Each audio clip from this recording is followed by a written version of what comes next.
ವಿಧಾನಸೌಧದ ಒಳಗಡೆ ಮಾಧ್ಯಮದವರಿಗೆ ನಿರ್ಬಂಧ ಹೇರಿರುವಂತದ್ದು ಭಾರತೀಯ ಜನತಾ ಪಾರ್ಟಿ ನಾವು ಇದನ್ನು ಬಲವಾಗಿ ಖಂಡಿಸ್ತೇವೆ. ಇಂಥ ಒಂದು ಪ್ರಜಾಪ್ರಭುತ್ವದ ವಿರೋಧಿ ನಡೆ, ಇಂಥ ತೀರ್ಮಾನಗಳನ್ನ ಯಾಕೆ ತೆಗೆದುಕೊಳ್ತಾ ಇದ್ದಾರೆ ನಮಗಂತೂ ಅರ್ಥ ಆಗ್ತಾ ಇಲ್ಲ. ಕಳೆದ ಬೆಳಗಾವಿಯ ಅಧಿವೇಶನದ ಸಂದರ್ಭದಲ್ಲಿ ದ್ವೇಷ ಭಾಷಣದ ಕಾಯ್ದೆಯನ್ನು ಕೂಡ ತಂದ್ರು. ತಾವು ಗಮನಿಸ್ತಾ ಹೋದ್ರೆ ಈ ಸರ್ಕಾರ ಒಂದೊಂದು ನಿರ್ಣಯವೂ ಕೂಡ ಪ್ರಜಾಪ್ರಭುತ್ವನ ಅಣುಕಿಸುವ ರೀತಿಯಲ್ಲಿ ಈ ರೀತಿ ನಿರ್ಧಾರವನ್ನ ಕೈಗೊಳ್ತಾ ಇರ್ತಕ್ಕಂಥದ್ದು ಖಂಡಿತ ಸರಿಯಲ್ಲ.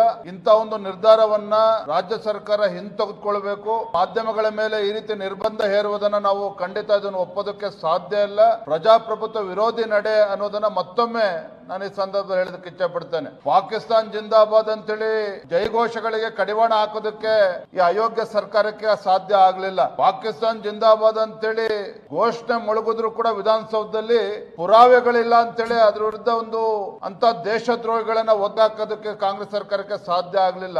ಆದ್ರೆ ಈಗ ಎಲ್ಲೋ ಯಾರ್ದೋ ಒಬ್ಬ ಕಚೇರಿಗಳಲ್ಲಿ ಕಳತನ ಆಯ್ತು ಮತ್ತೊಂದಾಯ್ತು ಅನ್ನುವ ನೆಪವೊಡ್ಡಿ ಈ ರೀತಿ ಮಾಧ್ಯಮಗಳ ಮೇಲೆ ನಿರ್ಬಂಧ ಹೇರುವಂತದ್ದು, ಈ ಒಂದು ಆದೇಶವನ್ನ ತತ್ಕ್ಷಣ ಹಿಂಪಡಿಬೇಕು ಅಂತೇಳಿ ನಾನು ಆಗ್ರಹ ಪಡಿಸ್ತಾ ಇದ್ದೇನೆ.